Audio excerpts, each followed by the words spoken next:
ربنا ولا تحملنا ما لا طاقة لنا به.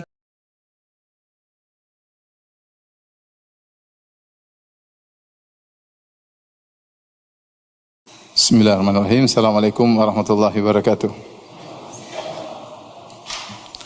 Alhamdulillahi ala ihsani wa syukru lahu ala taufiqihi wa amtinani. Asyhadu an la ilaha illallah wahdahu la syarika lahu ta'ziman li sya'ni. Wa asyhadu anna Muhammadan abduhu wa rasuluhu da'ila ridwani. Allahumma salli alaihi wa ala alihi wa ashabihi wa ikhwani. Hadirin dan hadirat yang dirahmati Allah Subhanahu wa taala, pada kesempatan yang berbahagia ini kita akan bahas tentang sehari bersama Rasulullah SAW, apa saja kegiatan Nabi secara global keseharian, ya. Dan kita tahu Allah Subhanahu wa taala berfirman, laqad kana lakum fi Rasulillahi uswatun hasanah liman kana yarjullaha wal yawmal akhir wa dzakarallaha katsira. Kata Allah Subhanahu wa taala, sungguh pada diri Nabi SAW ada teladan yang hasanah, yaitu yang baik, maksudnya teladan yang terbaik. Karenanya ini konsekuensi dari Nabi dijadikan sebagai teladan. Karena dia dijadikan teladan oleh Allah Subhanahu wa taala, maka harusnya dia yang terbaik, dan kenyataannya demikian. Rasulullah SAW adalah teladan terbaik dalam segala hal. Dalam segala hal. Kemudian kata Allah, liman kana yarjullaha wal yawmal akhir. Teladan terbaik bagi siapa? Bagi orang yang berharap bertemu Allah di surga kelak dan berharap mendapatkan surga pada hari kiamat kelak. Wa dzakarallaha katsiran, banyak mengingat Allah.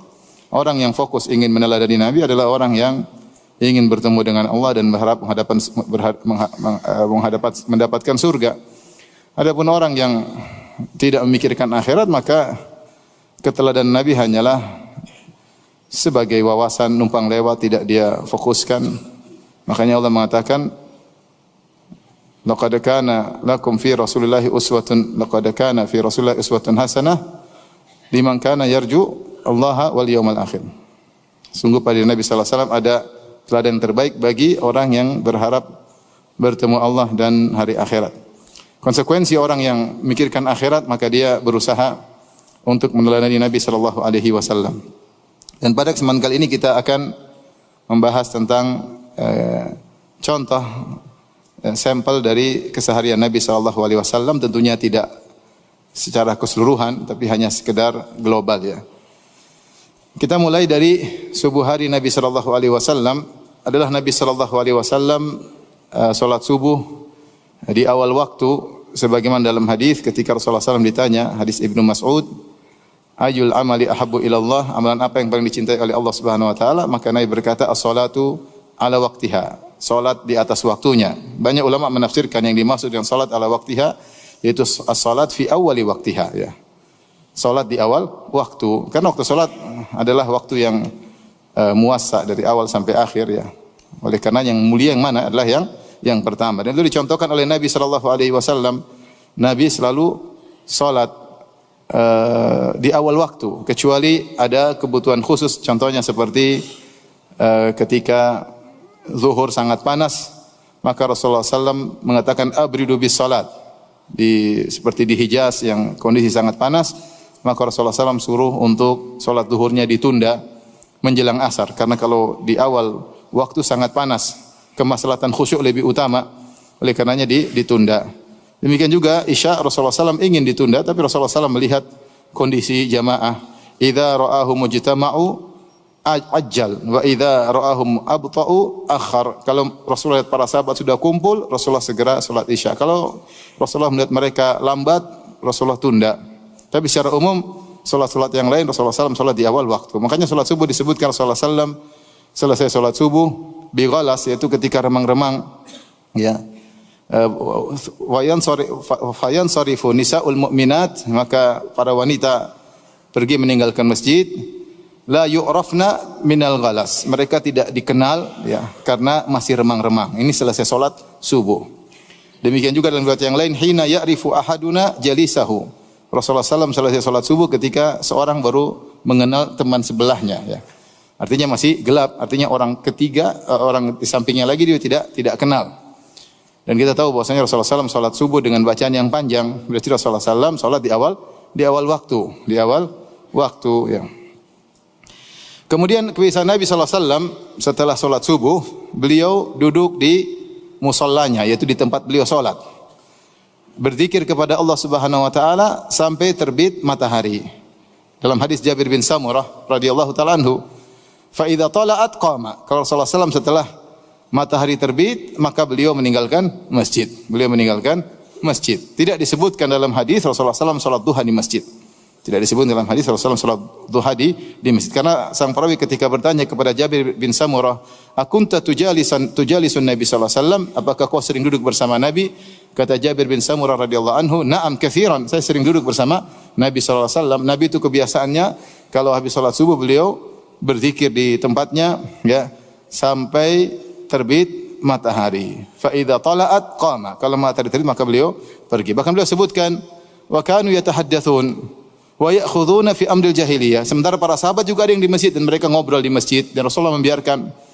Ya, Rasulullah berzikir, mereka ngobrol, Rasulullah biarkan, boleh aja. Bahkan terkadang mereka ngobrol tentang masa jahiliyah dahulu, fayathakun, sehingga mereka tertawa.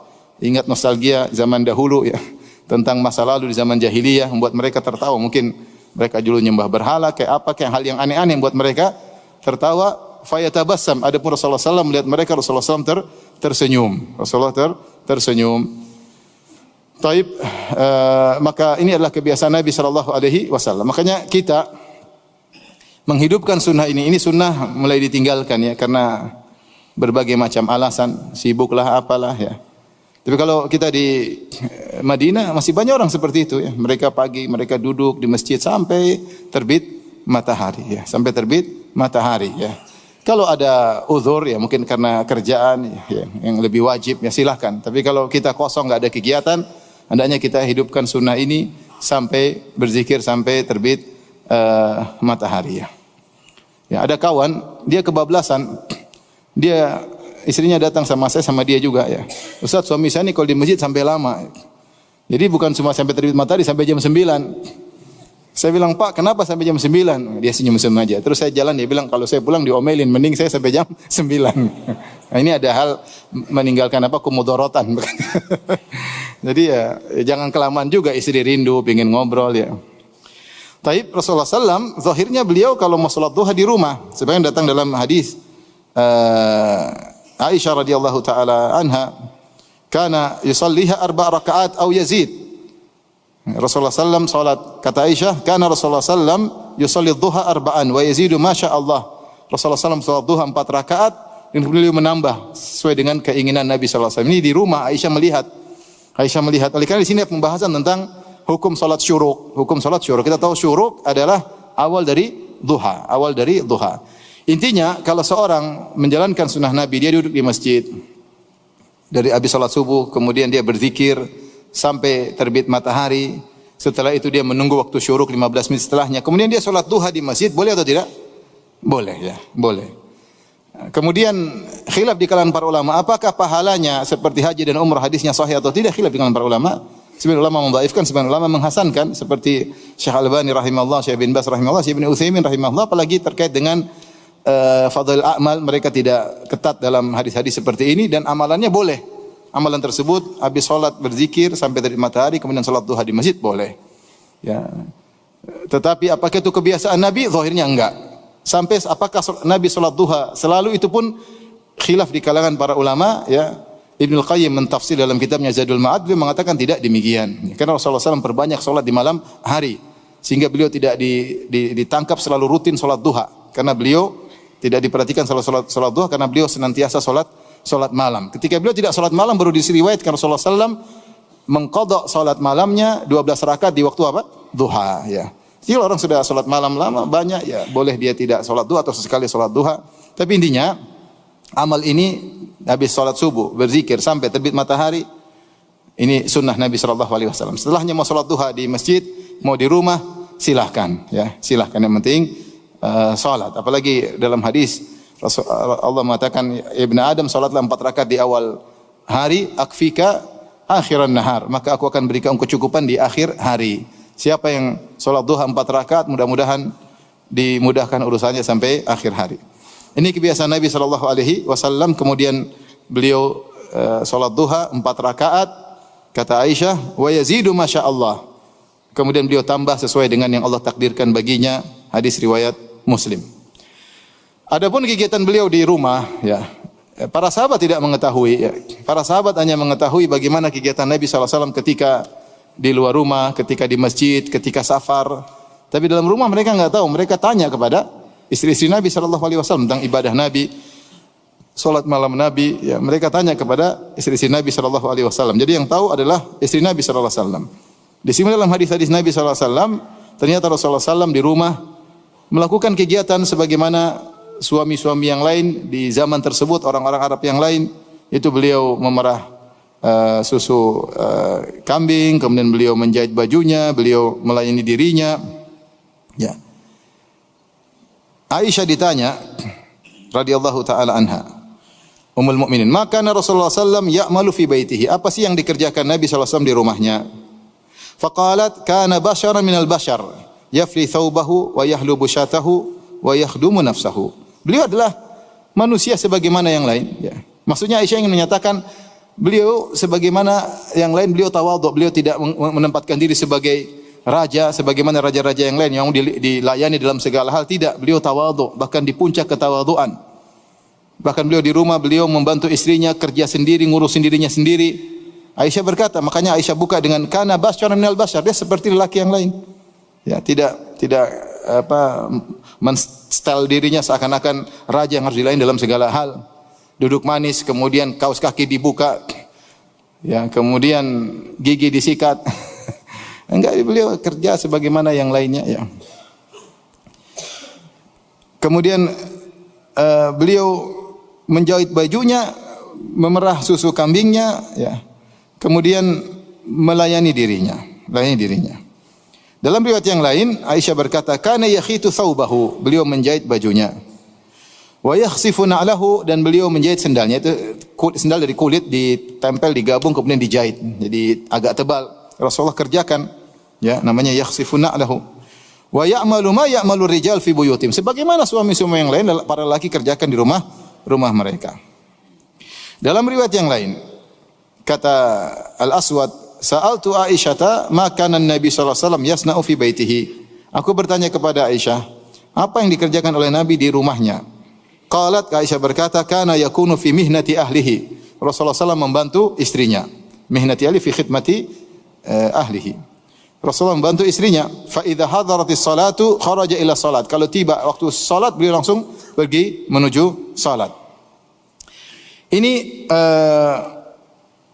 perhatian bagi kita para suami, bahwasanya memang benar para wanita, ya, dianjurkan untuk berkhidmat kepada suami, ya, dan itu kebiasaan para sahabiyat, ya. Seperti diriwayatkan dari Fatimah radhiyallahu taala anha, bagaimana beliau membantu Ali radhiyallahu taala anhu, ya. Kerjaan dilakukan oleh Fatimah datang dalam riwayat-riwayat dalam Fathul Bari disebutkan, ya, kata Ali radhiyallahu anhu, kanat indi Fatimatu bintu Nabi sallallahu alaihi wasallam, ya.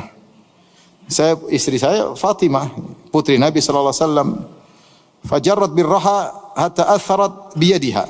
Dia menggiling alat raha, itu alat penggiling gandum, batu gede 2 didorong, ini berat, ya. Sampai beri pengaruh kepada tangannya. Sampai disebut dalam hadis ishtakat Fatimah tu majla yadiha. Yaitu Fatimah mengeluh tentang tangannya mengalami majal. Majal itu 2 sifatnya, takti yaitu kayak pecah-pecah, kemudian ghilaf yaitu jadi ngapal. Itu tidak layak bagi tangan perempuan karena megang batu kemudian giling batu. Fatimah putri Nabi sallallahu alaihi wasallam, ini kerjaan pertama. Yang kedua, kata Ali bin Abi Thalib, wastaqat bil qirbah hatta atharat fi unuqiha. Fatimah ngambil air dari sumur pakai timba, ya, sampai lehernya sakit, ya. Wa qammatil bait hatta tabarrat thiyabuha. Yang kerjaan ketiga, dia sapu rumah sampai bajunya penuh dengan debu. Yang keempat, wa khabazat hatta tughayyir wajhaha, sampai wajahnya berubah karena bikin adonan kemudian taruh di tanur tempat bakar roti, lama-lama kan berubah, ada api panas merubah wajahnya. Subhanallah. Fatimah kerja keras, putri Nabi sallallahu alaihi wasallam. paling bungsu. Biasanya bungsu paling disayang enggak? Paling disayang. Makanya Fatimah radhiyallahu anha kemudian datang ke Aisyah mendengar ada budak-budak tawanan datang diberikan kepada ayahnya Rasulullah SAW. Maka dia minta kesempatan untuk diberikan bantuan dari ayahnya, dijadikan pembantu. Ya. Dan alasannya kuat.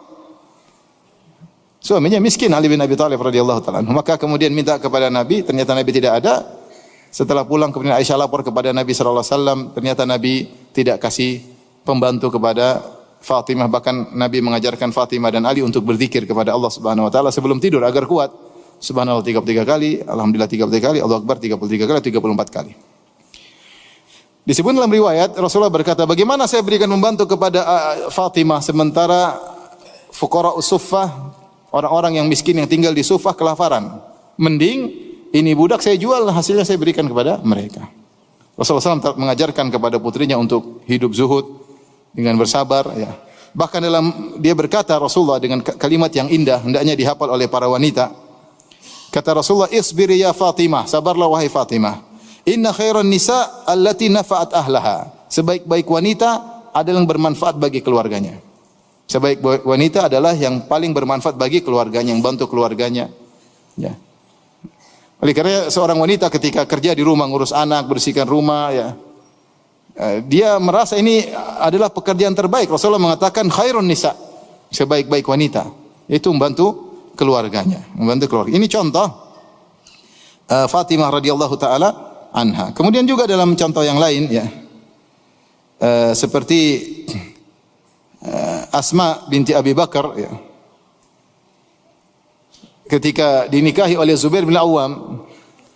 Zubair bin Awam sangat miskin, ya. Bahkan Asma berkata, "Tazawwajani Zubair wa ma lahu fil ardi min malin wala mamlukin wala syai'." Ya. Ketika Zubair menikahiku, dia tidak punya apa-apa, tidak punya harta, tidak punya tanah, tidak punya budak, tidak punya sesuatu kecuali kudanya. Ghairu farasihi, kecuali ada kudanya. Fa kuntu a'lifu farasahu wa akfihi mu'natahu wa asusuhu adukun nawa linadhihi wa alifuhu wa astaqil ma wa akhrizul gharbahu wa ajinu lahum, dan seterusnya. Beliau berkata, maka saya bantu Zubair, saya yang kasih makan kudanya dan saya yang mengurusi kudanya. Wa asusuhu, itu saya urusin, saya kasih makan, saya kasih minum, saya latihkan, namanya siyasatu al-faras. Adukun nawa, aku tumbuk biji-bijian yang dibuang orang supaya jadi lunak untuk dimakan oleh hewan, sampai dia yang bikin menjahit untuk bikin ember, ya. Jadi kerjaan, ya. Bahkan beliau berkata, ya, wa kuntu anqulun nawa min ardi Zubair allati aqta'aha Rasulullah sallallahu alaihi wasallam ala ra'si wa hiya ala thulutsai farsakh. Bahkan saya ngangkat nawa di tempat, kemudian saya jalan kaki dari tanahnya Zubair sekitar 2/3 farsakh, itu sekitar 4 kiloan saya angkat, ya. Ini bagaimana Asma membantu Zubair. Kata para ulama ketika menjelaskan hadis seperti ini, kata mereka para sahabat dulu sibuk, mereka berjihad, mereka berdakwah, sehingga pekerjaan rumah mereka tidak sempat untuk ngurusin. Dan istri-istri mereka mengerti bahwasanya suami mereka lagi sibuk, ada kemaslahatan yang besar, sehingga mereka yang ngurusin pekerjaan rumah. Maksud saya, para wanita, ya, bekerja di rumah dan para laki berusaha membantu sebisa mungkin. Ya, sebagaimana Nabi sallallahu alaihi wasallam, beliau membantu istrinya, kana fi mihnati ahlihi. Beliau membantu istrinya, ya. Artinya apa? Beliau bantu ngurusin rumah, ya, sampai merasin susu kambing, sampai jahit baju, sampai jahit sendal, ya. Jadi tidak masalah seorang suami bantu istri. Istri punya anak, mungkin lagi cebok, lagi capek, anaknya mau dicebok, dia lagi capek, "Bi, gantian dong." Siap, ganti. Sekali-sekali enggak apa-apa, jangan terus-terusan, sekali-sekali. Kata istrinya, "Abi pintar juga ya nyebok anak, ya. Terusin, Masya Allah." Enggak gitu kali, ya sekali oke lah. Jangan terus-terusan, jadi nanti suami jadi tukang cebok anak, enggak benar, ya. Sekali-sekali nyuciin piring, oke lah. Jangan terus-terusan, ya. Ya, kita lihat istri kita capek, maka kita bantu. Kita tawadhu terhadap istri sebagaimana Nabi SAW tawadhu terhadap apa? Istrinya, ya. Mau bilang Aisyah kerjaannya apa sih? Enggak ada anak. Artinya Aisyah bisa ngerjain semua, bisa enggak sebenarnya? Bisa, enggak ada anak. Kalau Aisyah susu bisa aja Rasulullah begitu, ya. Tapi Rasulullah enggak begitu. Apalagi istri kita yang ada anak, yang urus anak, tentu uzurnya lebih besar. Ini Aisyah yang enggak punya anak saja, Rasulullah yang jahit baju, jahit sendal, kemudian merah susu, ya. Aisyah tentu kerjaan yang lain, ya. Itu pun Rasulullah tetap bantu. Mungkin tanpa diminta Aisyah, Rasulullah SAW ikut membantu kerjaan istrinya, cari pahala dengan husnul isyrah, dengan bagaimana bergaul yang baik terhadap istri. Maka ikhwan, enggak apa kerja sama istri, bantu istri masak, ya. Bantu istri masak itu bagian nyicipnya. Baik, kita lanjutkan. Adapun masalah makanan, Rasulullah SAW tidak pernah mencela makanan sebagaimana ma'ruf dalam hadis-hadis, ya. Kata Abu Hurairah radhiyallahu taala anhu, "Ma'aban Nabi sallallahu alaihi wasallam ta'aman qat." Rasulullah SAW tidak pernah mencela makanan. In ishtahahu akalahu wa illa tarakahu. Rawahul Bukhari. Rasulullah SAW tidak pernah mencela makanan. Kalau dia suka dia makan, kalau enggak dia tinggalkan. Mencela makanan disebut oleh para syurahul hadis, maksudnya tidak mengatakan terlalu asin, terlalu kecut, ya. Kurang garam lah. Beliau suka makan, enggak suka diam. Beliau tidak pernah komentar. Sebagian ulama mengomentari karena Nabi SAW tidak begitu perhatian sama makanan. Beliau bukan hobinya kuliner, tidak seperti kita. Kuliner ini. Rasulullah makan ada, makan enggak ya. Kita wah raja komentar ya. Bisakah antum sehari enggak komentar ke makanan? Mungkin bisa kalau sehari. Kalau seminggu kayaknya berat ya. Rasulullah seumur hidup tidak pernah komentar apa? Makanan. Kita komentar makanan. Bahkan gratis pun kita komentari. Sudah dikomentari ternyata habis. Sampai Rasulullah SAW ketika disuruh komentar oleh Khalid bin Walid, beliau makan dengan Nabi SAW dan Nabi SAW disediakan dhab. Ada yang kasih tahu, sudah dipotong-potong, Rasulullah tidak tahu, mungkin dicampur bumbu. Rasulullah kira daging yang lain. Ada yang kasih tahu, ya Rasulullah itu dhab. Dhab, kadal gurun. Maka Rasulullah SAW tidak makan. Khalid makan dengan lahap. Ketika melihat Rasulullah tidak makan, Khalid bertanya, minta Nabi komentar. Rasulullah, saya lihat engkau tidak makan. Aharamun hu, apakah ini haram? Sekarang disuruh komentar. Rasulullah komentarnya indah, dia mengatakan tidak haram. Walakin ya, lam yakun bi ardi qaumi. Ini makanan seperti ini tidak ada di kampungku. Fa ajiduni a'afuhu. Aku mendapat diriku tidak bisa biasa makan. Komentar indah, ini tidak biasa makan. Antum kalau dikasih tempe, ini tidak ada di kampungku. Tidak biasa makan. Biasa makan apa? Kalau orang bule bilang gitu. Kalau kita, ini makanan kita sehari-hari. Jadi tidak, Rasulullah tidak bilang, masa saya dikasih kadal sih? Enggak sih. Ustadz kok dikasih kadal? Enggak. Rasulullah enggak. Kadal gurun ya. Ini kadal tapi keren, kadal gurun itu. Rasulullah SAW tidak komentar dan itu suatu keajaiban akhlak Nabi SAW. Jadi beliau bukan orang yang sibuk dengan makanan. Ada beliau makan enggak ya sudah, enggak suka ya sudah. Bahkan sering di rumah beliau tidak ada makanan. Ya. Dan Aisyah radhiyallahu anha berkata, "In kunna lanaral hilal, thumma al-hilal, thumma al-hilal, thalathata ahillatin fi syahrain, wa ma uqidat fi buyuti azwajin Nabi sallallahu alaihi wasallam nar." Kami melihat hilal muncul, kemudian hilal muncul, berarti sudah masuk bulan kedua. Hilal muncul, selesai 3 hilal, 2 bulan selesai. Dan tidak ada api yang dinyalakan di rumah istri-istri Nabi. Istri Nabi 9 enggak ada api dinyalain selama 2 bulan. Kalau enggak ada api yang dinyalain berarti enggak ada teh panas, enggak ada kohwah ya. Berarti enggak ada apa lagi? Udah enggak ada yang bisa dimasak, enggak ada yang dimasak. Enggak ada yang digoreng, enggak ada dimasak. Gorengan enggak ada, minuman enggak ada. Enggak ada api dinyalain, terus mau diapain?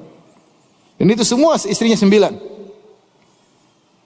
Maka ditanya Urwah bin Zubair, "Ma ta'amukum ya ummah?" Kalau gitu apa yang kalian makan? Kata Aisyah radhiyallahu taala anha, "Al-aswadan, at-tamr wal ma'." Kami hanya makan korma dan air. Bayangkan 2 bulan cuma korma dan air. Illa annahu qad kana li Rasulullah sallallahu alaihi wasallam jiranun min al-ansar kanat lahu mana'ih. Wa kanu yamnahuna Rasulullah sallallahu alaihi wasallam min albanihim fayasqina. Tetapi Rasulullah SAW punya tetangga dari orang-orang Ansar yang meminjamkan hewan. Manihah itu hewan, entah onta, entah kambing dipinjamkan untuk diperasusnya dikembalikan. Ini salah satu bentuk memberi bantuan kepada tetangga. Ya, kambing dikasih, suruh merah, nanti kambingnya dikembalikan. Onta dikasih, dimerah. Jadi Rasulullah SAW 2 bulan cuma makan korma, air putih sama susu. Terkadang. Oleh karenanya, ibu-ibu bersyukur ya, alhamdulillah. Tidak ada hari yang lewat kecuali kompor nyala. Kecuali kompor apa? Nyala. Berarti ada yang hangat yang kita makan, ada panas yang kita makan, ada gorengan yang kita makan, ya, ada rebusan yang kita makan. Ini mereka adalah manusia terbaik, manusia terbaik. Oleh karena kita harus tahu bahwasanya harta bukanlah ukuran. Allah berikan harta kepada siapa saja, bukan berarti kalau seorang miskin berarti dia tidak dicintai oleh Allah.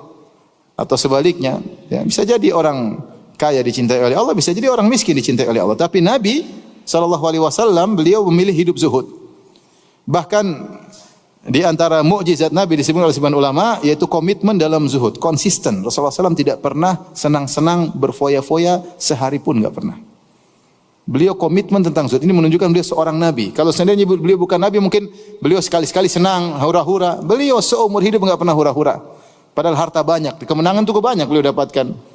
Kambing, onta, harta, emas, perak, beliau bagi-bagi. Komitmen zuhud seumur hidup. Itu Nabi SAW. Makanya ketika disebutkan suatu hari istri-istrinya minta dalam tanda kutip tambahan uang dapur, disebut ada yang mengatakan karena ketika itu Rasulullah mendapatkan ghanimah perang, para sahabat mulai memberikan pemberian kepada istri-istri mereka. Maka istri-istri Nabi kemudian minta diberi tambahan sebagaimana wanita-wanita yang lain. Maka Rasulullah SAW waktu itu memboikot mereka sampai akhirnya turunlah ayatut takhyir, ayat pilihan.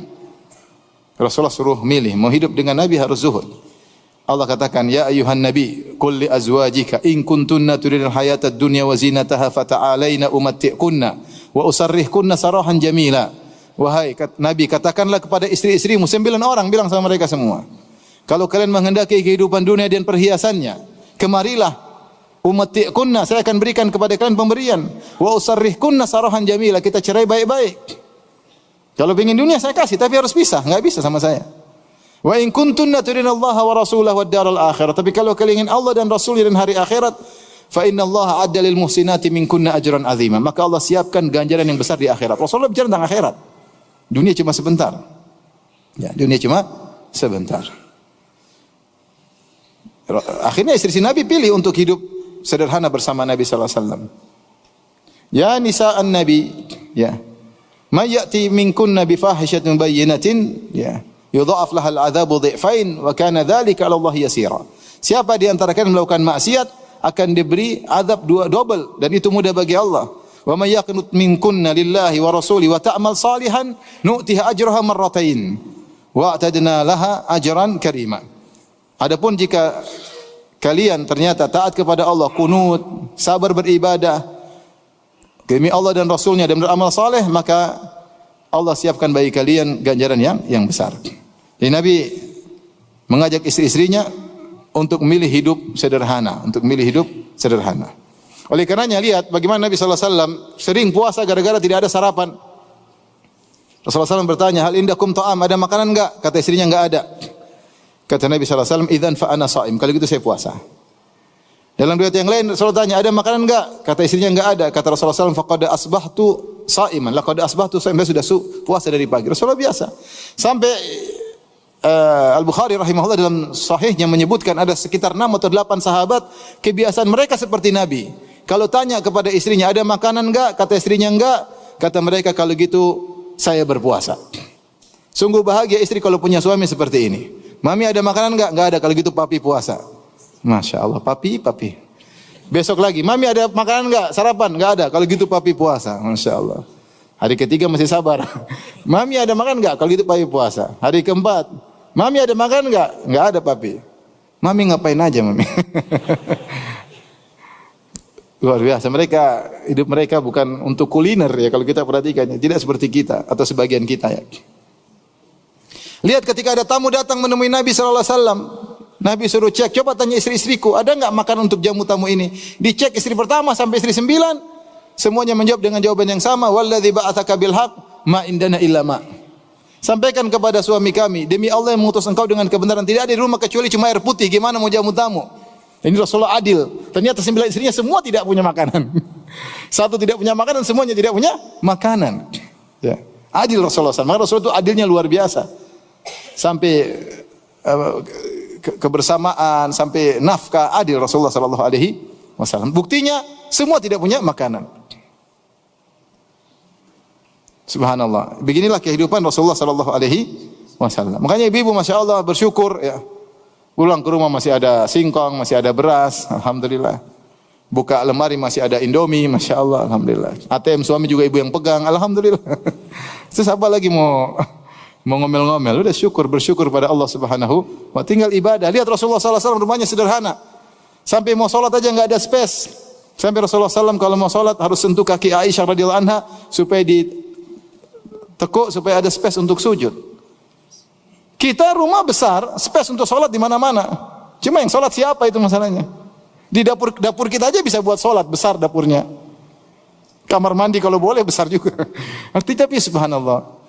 Yang penting niat mau sholat. Ini dalil bahwasanya kebahagiaan bukan rumah besar. Perhatikan, ini nyata, real. Bahwasanya kebahagiaan tidak harus rumah besar. Kebahagiaan itu antara kita dengan Allah Subhanahu wa ta'ala. Memang Nabi tidak bahagia, memang istri Nabi tidak. Mereka sangat bahagia dengan kesederhanaan yang ada. Tidak harus bahagia, harus rumah besar, harus mobil mewah, enggak. Entah banyak orang punya rumah besar, mobil mewah tidak bahagia. Banyak sekali. Sudah lihat banyak orang kaya bunuh diri, narkoba, macam-macam. Masalah sana, masalah sini, kepala pusingnya. Banyak. Oleh karenanya, yakinlah bahwasanya harta bukan ukuran pemuliaan atau penghinaan Allah terhadap seseorang. Bisa jadi seorang kaya dimuliakan oleh Allah, bisa jadi dimurkai oleh Allah. Bisa jadi seorang miskin dicintai oleh Allah, bisa jadi seorang miskin dimurkai oleh Allah Subhanahu wa taala. Baik. Kemudian ini di rumah, kalau Rasulullah SAW keluar rumah, maka beliau memperhatikan para sahabat. Ya. Kalau beliau ingin mengumpulkan para sahabat, beliau kasih pengumuman dengan menyuruh seorang untuk berseru. Satu orang berseru, as-salatu jami'ah. As-salatu jami'ah maksudnya silakan berkumpul. Ya. Setelah ada azan, as-salatu jami'ah tidak digunakan untuk salat 5 waktu. Ya. Maka salatu jami'ah adalah seruan untuk mengumpulkan untuk perkara apapun. Ya. Karena untuk 5 waktu pakai menggunakan apa? Azan. Maka bisa jadi kalau mereka sudah berkumpul, maka Rasulullah SAW menyampaikan pesan kepada mereka. Bisa jadi Rasulullah SAW menasihati mereka, atau Rasulullah SAW ingin mengutus suatu pasukan perang, atau kirim mata-mata, atau Rasulullah SAW memberi wejangan kepada mereka, atau Rasulullah SAW mengabarkan ada syariat baru kepada mereka, cara mengumpulkan yang ada yang teriak as-salatu jami'ah, itu cara mengumpulkan di luar waktu salat 5 waktu. Kalau salat 5 waktu azan, ya.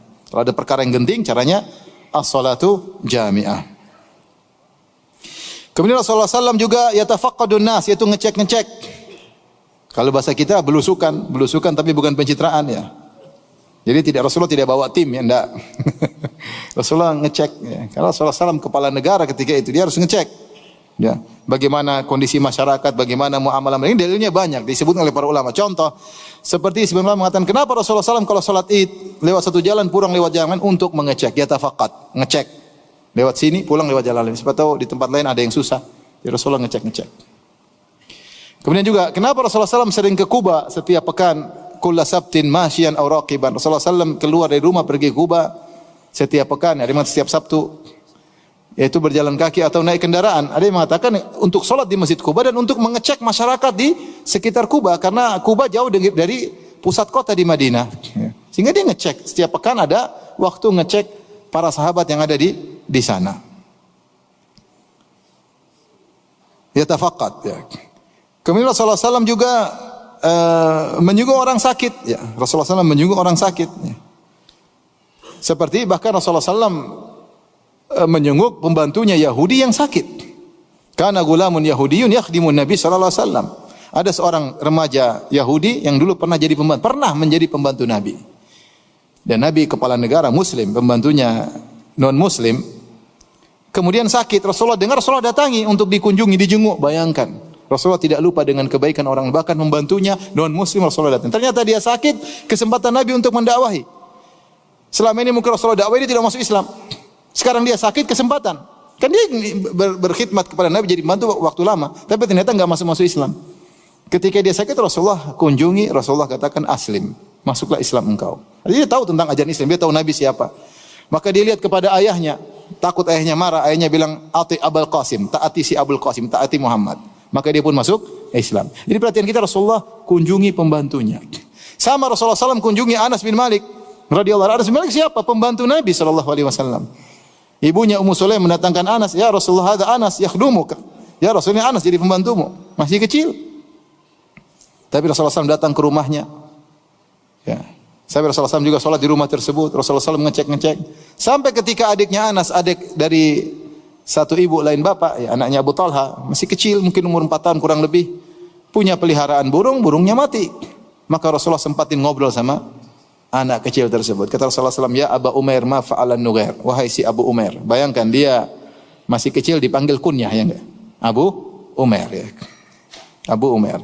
Ada orang sudah dia kunyah, misalnya namanya Pak Ijo, padahal kunyahnya Abu Saleh.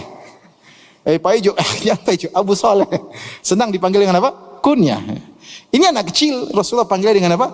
Kunyah. Ya Aba Umair. Makanya teman-teman saya punya anak kecil, masih 4 tahun dia dipanggil kunyahnya. Misalnya namanya siapa, dipanggil ya Abu Sa'ad, ya Abu Fulan, padahal masih kecil. Katanya punya pengaruh, kalau diberi kunyah dia semakin mudah untuk memiliki kemampuan dan yang lainnya lah. Maka Rasulullah panggil ya Aba Umair, ma fa'alan Nugair wa Abu Umair, apa yang terjadi dengan si kecil burung yang kau pelihara yang mati, ya. Ya Rasulullah sempatin ngobrol sama anak-anak, bagaimana perhatian Nabi bahkan kepada anak-anak. Demikian juga ya Rasulullah sallallahu alaihi wasallam membantu orang-orang susah, ya. Seperti ada seorang wanita kana fi aqliha syai', agak terganggu kepala otaknya, Rasulullah ngobrol sama dia. Dia ingin ngobrol berdua sama Nabi di depan banyak orang, ya. Ini dijadikan dia oleh para ulama bahwasanya kalau berdua tapi di depan banyak orang tidak disebut khalwat karena tidak bersendirian. Rasulullah ngobrol sama dia padahal fi aqliha syai', otaknya terganggu. Tapi Rasulullah tidak sombong, tidak angkuh, Rasulullah biarin. Sampai ada budak jariyah mengambil tangan Nabi dibawa. Kata Rasulullah, biarkan bawa aku, silahkan ke lorong mana di kota Madinah. Rasulullah biarkan dirinya dibawa oleh seorang budak wanita.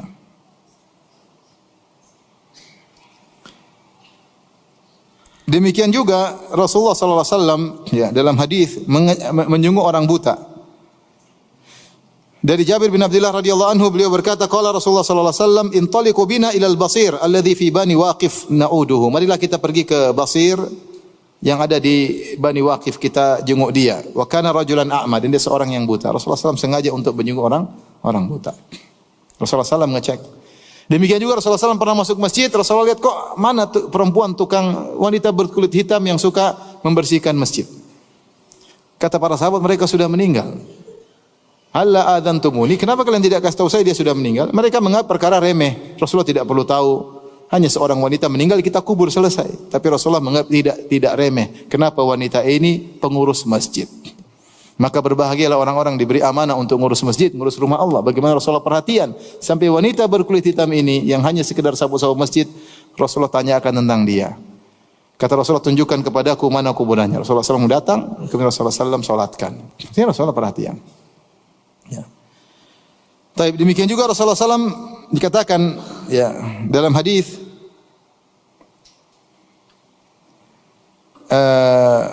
Rasulullah SAW mengecek ya, atau di dalam hadis disebutkan wala ya'naf an yamshiya ma'al armalah. Rasulullah SAW tidak merasa sombong kalau harus menemani seorang janda, ada urusan. Rasulullah SAW temani, ada keperluannya ya. Bahkan Rasulullah SAW memotivasi untuk perhatian terhadap anak yatim dan janda. Kata Rasulullah SAW, as-sa'i 'alal armalah wal aitam aw yatim kal mujahid fi sabilillah. Siapa yang berusaha ngurusin janda atau ngurusin anak yatim seperti orang berjihad di jalan Allah Subhanahu wa taala. Ini perlu perhatian janda, suaminya enggak ada, apalagi ada anak-anaknya, anak yatim bapaknya enggak ada. Rasulullah tidak sombong untuk mengurusi mereka, ya. Beliau ngurusin mereka. Tapi di antaranya Rasulullah sallallahu alaihi wasallam juga mengecek tentang muamalah. Beliau pergi ke pasar, ngecek kondisi pasar. Abu Hurairah radhiyallahu anhu berkata, anna Rasulullah sallallahu alaihi wasallam marra ala subrati ta'amin. Rasulullah sallallahu melewati ada tumpukan makanan di pasar, fa adkhala yadahu fiha. Rasulullah SAW masukkan tangannya dalam makanan tersebut. Fanalat asabi'uhu balalan, tiba-tiba jarinya mendapati ada basah dalam makanan tersebut. Rasulullah bertanya, ma hadza ya sahibat ta'am, wahai penjual makanan, ini apa kok ada basah di dalam makanan? Yaitu makanan agak rusak. Qala asabathu as-sama, ya Rasulullah, kena hujan.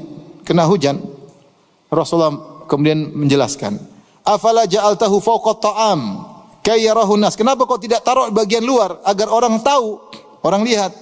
Man ghasyya falaysa minni. Siapa yang curang, nipu, bukan dari golonganku. Ini bahaya orang jualan ini. Nutup aib, ya nipu, ya bahaya. Kata Rasulullah SAW, man ghasya falaysa minni, siapa yang curang bukan dari golonganku. Ini ancaman ya. Menjual barang seakan bagus ternyata tidak bagus, menjual jual servis jasa kelihatannya bagus ternyata enggak benar ya. Tadi saya baru ketemu orang Ustaz, ada yang jual travel, katanya jual umrah setara. Hotel ini setara, padahal setaranya beda jauh ya. Cuma setara sama-sama di Mekah. Subhanallah, zalim seperti ini. Ini enggak benar, ini penipuan. Menipu, yang ditipu tamu-tamu Allah ya. Dia untung, ujungnya nanti dia binasa. Gimana melakukan penipuan terhadap tamu Allah di tanah haram? Yang saya ingatkan kepada para pemilik travel itu jual jasa. Kalau dia tidak sesuai berarti dia nipu. Seperti jual barang, kalau barang tidak sesuai orang marah enggak? Orang marah, jasa tidak sesuai orang marah. Yang ditipu tamu-tamu Allah. Tipuannya terjadi di tanah haram. Ngeri. Makanya saya bilang travel itu usaha surga dan neraka, hati-hati. Ngeri ya. Ya. Hati-hati. Terus tidak siap, yang jadi masalah tidak siap rugi, itu masalahnya. Kalau ada rugi selalu ditimpakan kepada jamaah. Ada travel gini, terus qadarullah. Sabar, Pak. Sabar. Kamu yang sabar rugi. Kok kita ruginya taruh sama kita? Harusnya kamu sesuai dengan apa? Iklan sesuaikan. Kalau kamu rugi, kamu yang sabar, jangan suruh jamaah yang sabar. Kamu posisikan diri tidak mau rugi, selalu yang rugikan adalah jamaah. Ini enggak benar seperti ini. Kalau travel siap rugi. Hati-hati loh nipu tamu Allah Subhanahu wa taala. Kecuali first major ya beda, kalau jadi bencana kemudian hotelnya meledak ya itu lain cerita. Tapi kalau saya ditipu broker ya, terus kalau broker nipu kamu nipu saya, begitu maksudnya. Ya sudah, kamu yang ditipu, kamu yang rugi. Kenapa harus kita yang dirugikan? Jamaah. Nanti pakai dalil sabar, qadarullah. Lah kamu yang qadarullah, kenapa kita yang qadarullah? Ngeri loh, maksud saya hati-hati. Saya cuma ini aja curhat, maksudnya banyak yang curhat sama saya. Hati-hati. Untung semua sedikit, sebentar lagi habis, kemudian ujung-ujungnya hisab. Ngeri. Banyaklah ceritanya, cuma itu aja sekedar contoh. Jadi hati-hati, kata Rasulullah SAW, kenapa kau tidak letakkan di luar? Maka semua hal yang mempengaruhi harga harus tercantum. Mempengaruhi harga naik atau turun harus tercantum. Dalam iklan, dalam hal yang mempengaruhi harga harus tercantum. Jangan disembunyikan ya. Taib. Kemudian Abdullah bin Abi Aufa berkata, "Kana Rasulullah sallam yukthiru dzikr." Rasulullah sallam suka berzikir. Wa yuqillul lagwa, dan beliau mempersedikit lagwa. Ini ada khilaf di kalangan para, maksudnya yuqillul lagwa, mempersedikit lagu. Ada yang mengatakan maksudnya Rasulullah SAW bercanda tapi tidak banyak. Yani yuqallil minal muda'abah. Rasulullah SAW bercanda tidak banyak. Beliau bercanda tapi tidak banyak. Ya. Dan candaan Nabi semuanya benar. Sebagaimana kita ketahui Rasulullah SAW pernah bercanda. Ada seorang anak rajulun istahmalahu, ada seorang minta untuk dikasih tunggangan untuk jihad. Maka Rasulullah SAW berkata, inna hamiluka ala waladin naqa. Kami akan kasih kau tunggangan anak onta. Kata dia, wa madza asna bi waladin naqa. Terus anak onta gimana ya Rasulullah mau jihad? Kata Rasulullah, wa hal talidu al-ibla illa nuk. Bukankah semua onta besar pasti anak onta? Enggak ada onta besar tidak dilahirkan. Jadi Rasulullah bercanda. Maksudnya onta besar juga, ini juga anak apa? Anak onta. Ya, ini candaan Nabi tapi benar. Seperti ada seorang wanita tua bilang, ya Rasulullah doakan saya masuk. Kata Rasulullah SAW, innal jannah la tadkhuluha al-ajuz. Surga itu tidak dimasuki oleh nenek-nenek. Maka dia pun sedih. Kata Rasulullah, kalau kau mau surga, kau akan jadi muda kembali. Jadi nenek-nenek jangan sedih, nanti kau mau surga muda kembali.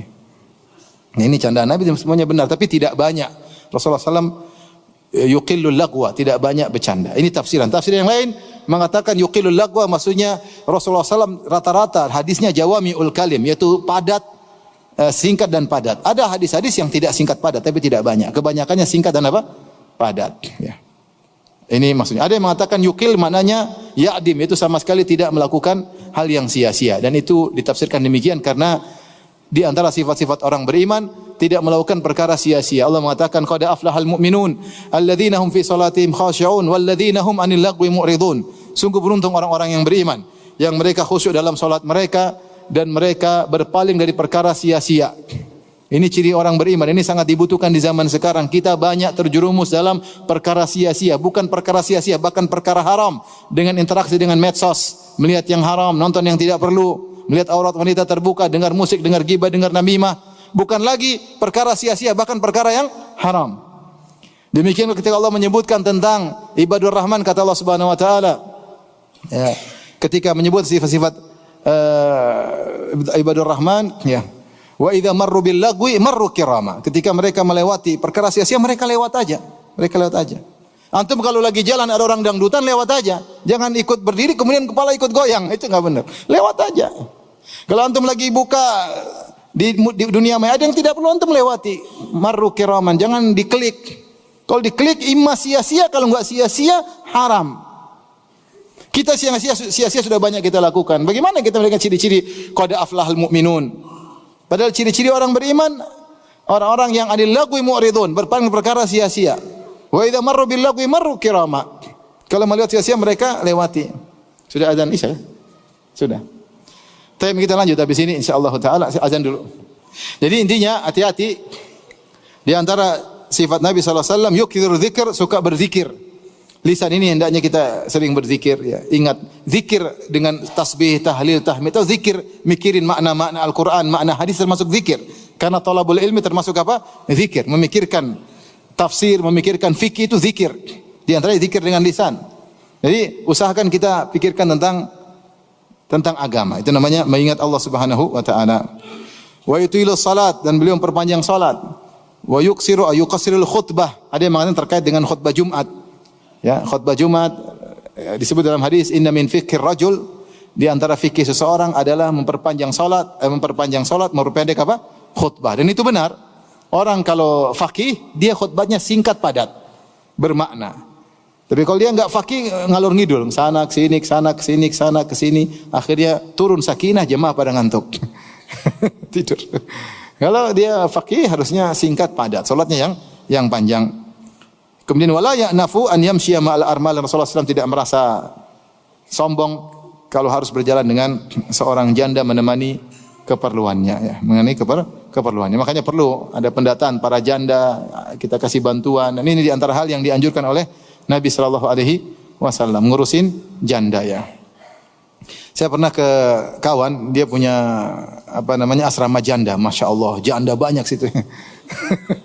Tapi nenek-nenek banyak, tua-tua ya sudah. Tapi saya sempat ke situ. Dia punya ide luar biasa, bikin asrama apa? Janda. Luar biasa. Ya tidak semua janda ada yang ayomi. Ya. Apalagi janda udah tua, siapa yang mau ngayomi? Yang muda aja tidak diayomi, apalagi yang tua. Ini makanya harus ada, ya, sosial untuk mereka, karena mereka salah satu yang diwasiatkan oleh Nabi. Bukan cuma yatim-yatim aja, yatim ya, janda juga iya. Apalagi zaman sekarang. Mereka mungkin mudah ditipu, hasrat mereka banyak hal urusan masalah janda. Perlu ada tim khusus yang benar-benar bisa memperhatikan mereka, tapi bukan terfitnah atau memfitnah. Hati-hati, ya. Janda sortiran katanya, waduh bahaya. Baik, azan dulu, baru kita lanjutkan. Jadi disebutkan sini wala ya'naf an yamshiya mal armala wal miskin fayaqdi lahul hajah. Beliau tidak enggan, tidak merasa sombong untuk berjalan bersama janda atau orang miskin, kemudian Rasulullah SAW menunaikan hajatnya. Dan kita berusaha kalau melakukan kebaikan sempurnakan. Ya, Rasulullah mengatakan innallaha yuhibbu idza amila ahadukum amalan an yudkhinahu. Allah suka jika seorang melakukan suatu kegiatan dia sempurnakan, jangan setengah-setengah kalau bisa. Kalau enggak bisa ya semampunya.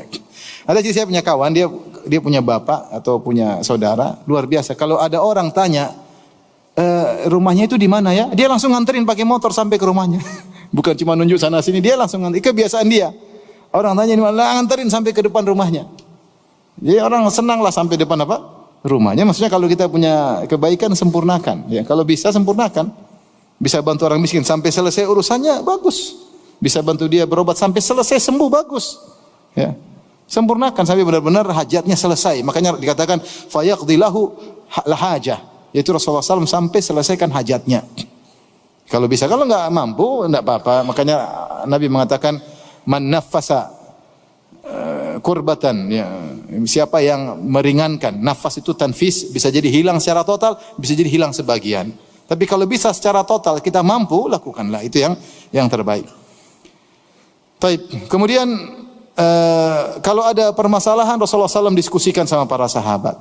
Bahkan diskusi sampai malam hari. Kita tahu di antara yang Rasulullah tidak sukai adalah tidur sebelum Isya dan ngobrol setelah Isya. Wa kana yakrahu an-nauma qablahu wal haditha ba'dahu.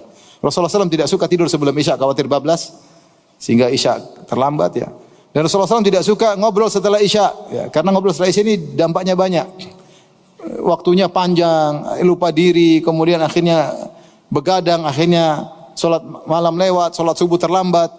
Kecuali ada yang maslahat. Di antara maslahat yang memperbolehkan pembicaraan di malam hari sebenarnya ilmu.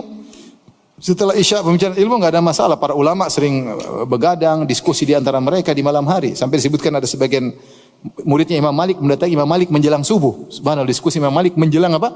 Subuh. Ya, karena mereka ma'ruf, mereka begadang untuk menuntut apa? Ilmu ya. Makanya Imam Syafi'i mengatakan, "Wa man talabal ula sahirul layali." Siapa yang ingin mencapai yang tinggi dia begadang. Ya. Taib. Atau karena untuk urusan kaum mukminin. Seperti Nabi ngobrol dengan Abu Bakar, kata Umar bin Khattab radhiyallahu anhu, "Kana Rasulullah sallallahu alaihi wasallam yasmuru inda Abi Bakar lailah." Ya. Kadzalika fil amr min amril muslimin wa ana ma'ahu. Rasulullah sallallahu ngobrol sama Abu Bakar semalam, ya, semalaman ngobrol. Dan terkadang dalam urusan kaum muslimin dan aku bersamanya. Ini ngobrol urusan kaum muslimin kalau memang harus rapat setelah Isya urusan kaum muslimin enggak ada masalah, semuanya berpahala. Di antara obrolan yang juga dianjurkan meskipun sudah Isya adalah ngobrol sama istri. Kata Ibnu Abbas, "Bitu inda khalati Maimunah fatahaddatsa Nabi sallallahu alaihi wasallam ahli sa'atan tsumma raqada." Aku tidur rumah bibiku Maimunah, aku dengar Nabi ngobrol sama istrinya beberapa waktu kemudian apa?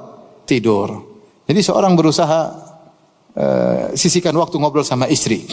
Karena ngobrol istri dapat pahala. Ingat ya, tapi semuanya harus niatkan karena Allah. Jadi sabar dengar curhatan istri, dengar celotehan istri, dengan sabar karena berpahala.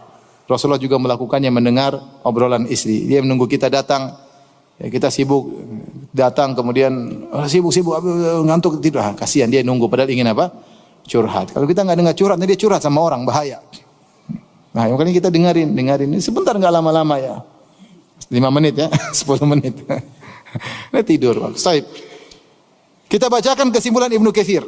Ibnu Katsir berkata tentang akhlak Nabi di siang hari sampai malam. Beliau berkata, "Wa kana min akhlaqihi sallallahu alaihi wasallam," dalam tafsirnya, "annahu jamilul isyrah." Rasulullah SAW adalah orang yang mempergauli istrinya dengan indah ya. Rasulullah SAW mempergauli istri dengan indah dan istri lebih utama untuk dipergauli dengan indah daripada orang lain. Istri lebih utama untuk kita candain, istri lebih utama untuk kita atraktir, istri lebih utama untuk belikan hadiah, istri lebih utama untuk kita maafkan, untuk kita sabarin istri daripada yang lain. Jasa dia banyak sama kita. Maka seorang sabar mencari ganjaran di sisi Allah Subhanahu wa taala. Rasulullah SAW jamilul isyrah. Rasulullah SAW indah dalam bergaul bersama istrinya. Daimul bisyr, senantiasa tersenyum. Ya.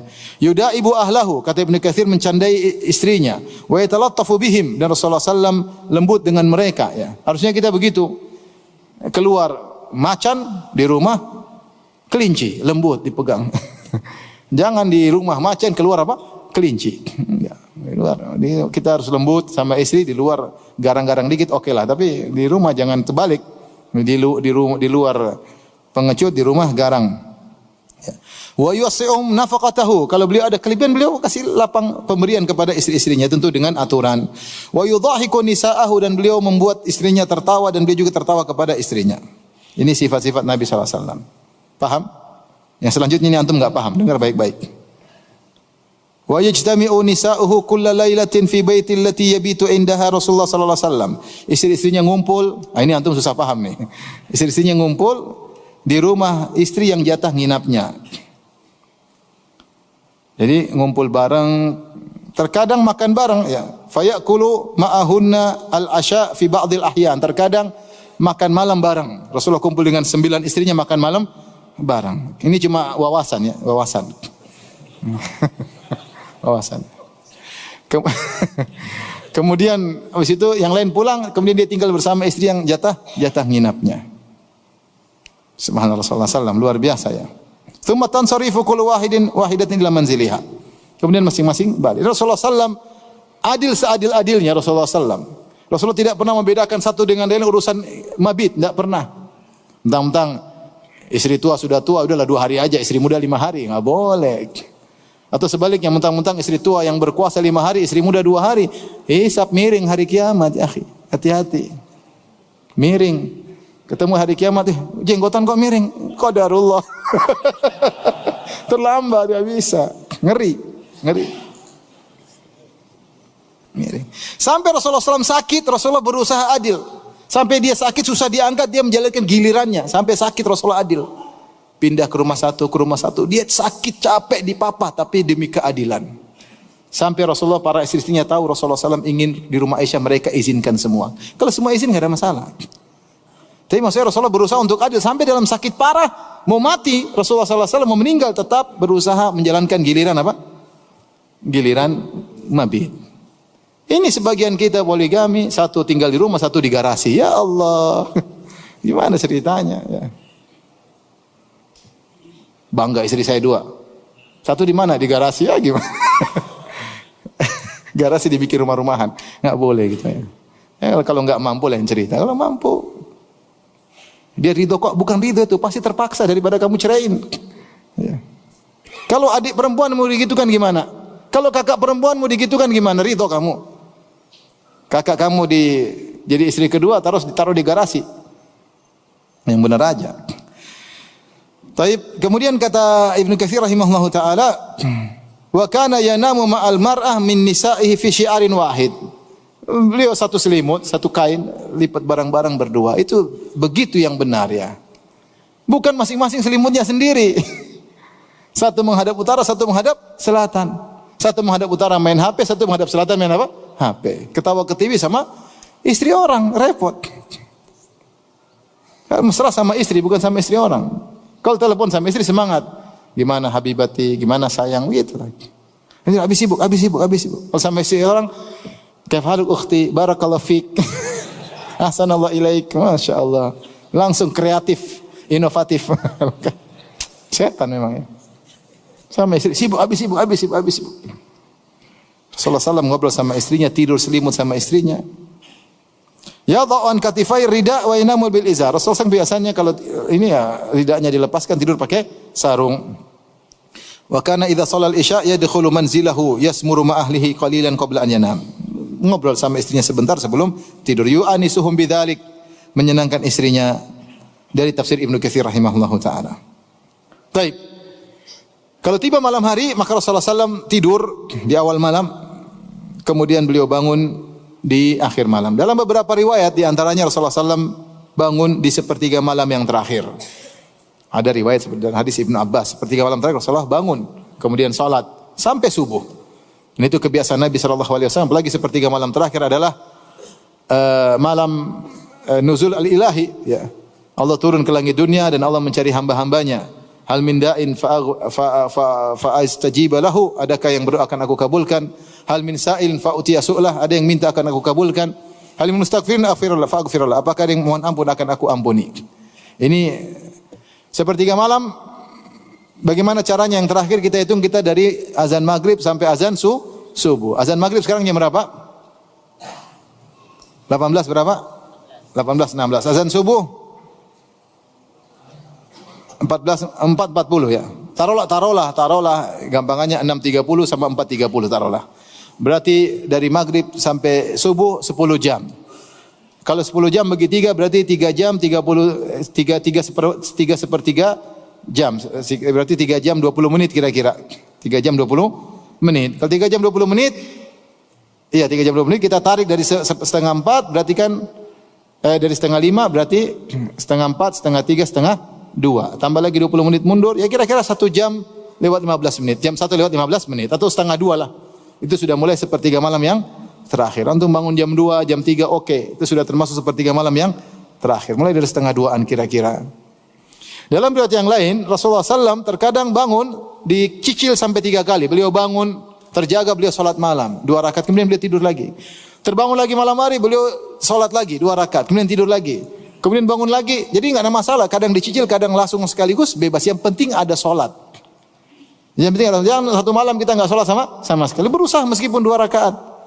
Sebelum kita bertemu dengan Allah Subhanahu wa taala, ada modal. Sebaik-baik modal salat malam, berkhulwat dengan Allah Subhanahu wa taala. Makanya para ulama menamakan surat Al-Muzammil dengan Zadud Da'iyah. Ya ayyuhal muzammil qumil laila illa qalila, wahai orang yang bersihut, bangkitlah engkau, salat malamlah engkau. Ini bekal untuk setiap kita. Di depan kita di siang hari banyak permasalahan. Kalau kita punya bekal, kita dekat dengan Allah di malam hari, insyaallah kita tegar menghadapi berbagai macam permasalahan. Dan Aisyah berkata, Nabi sallallahu alaihi wasallam kana yudha'u lahu wudu'uhu wa siwakuhu fa idza qama minal laili takhallathu mastaka. Rasulullah SAW sudah persiapan, beliau ditaruh airnya, ada siwaknya. Jadi beliau sudah siap memang salat malam. Jadi maksudnya malam hari itu sudah di planning untuk salat malam. Makanya disiapkan air wudu, disiapkan segala, begitu bangun sudah siap. Nah kita aja harus siap-siap ya. Paling tidak kalau kita sekarang nggak perlu apa-apa karena semua ada di toilet. Tinggal jam alarm aja. Kalau nggak bisa bangun pasang alarm 3. Satu di atas lemari, satu di bawah kolong, satu di telinga istri. Insyaallah bangun. Insyaallah bangun. Kita mau niat. Kita masalahnya enggak niat. Jujur kalau kita tahu ada jadwal terbang jam 5, kita bangun jam 2 enggak? Kenapa kita enggak mau ketinggalan? Kita rugi kalau pesawat terbang kita ketinggalan, rugi 2 juta, 3 juta. Tapi kenapa kita tidak bangun selama kita tidak merasa rugi? Itu masalahnya. Kalau pesawat di Cengkareng jam 5, kita bangun jam berapa? Jam 2 bangun. Mau tidak mau harus bangun daripada ketinggalan pesawat. Tapi kalau sholat lewat, ya semoga Allah ampuni kita semua. Taib. Kemudian juga dalam hadis Rasulullah sallallahu alaihi wasallam, hadis Ibnu Abbas, falamma kana thuluthul lail al-akhir, ketika sepertiga malam yang terakhir, qa'ada fa nadhara ila sama. Rasulullah duduk kemudian melihat ke langit. Kemudian baca inna fi khalqis samawati wal ardi seterusnya di akhir surat Al-Imran. Tsumma qama fa tawadda. Setelah baca akhir Al-Imran, kemudian beliau berdiri kemudian berwudu. Ini dalil bahwasanya boleh baca Quran meskipun belum berwudu. Ya Rasulullah bangun tidur kan sudah batal wudunya. Tapi baca Quran. Yang khilaf itu kalau pegang Quran. Tapi kalau baca Quran dalam kondisi wudu tidak ada khilaf bahwasanya itu diperbolehkan ya. Maka Rasulullah SAW kemudian berwudu, wastanna fa shalla 11 rakaat. Kemudian beliau salat 11 rakaat. Summa idzan Bilal mengumandangkan azan, kemudian salat 2 rakaat sebelum subuh, kemudian baru salat subuh. Ya ini kira-kira keseharian Nabi sallallahu alaihi wasallam.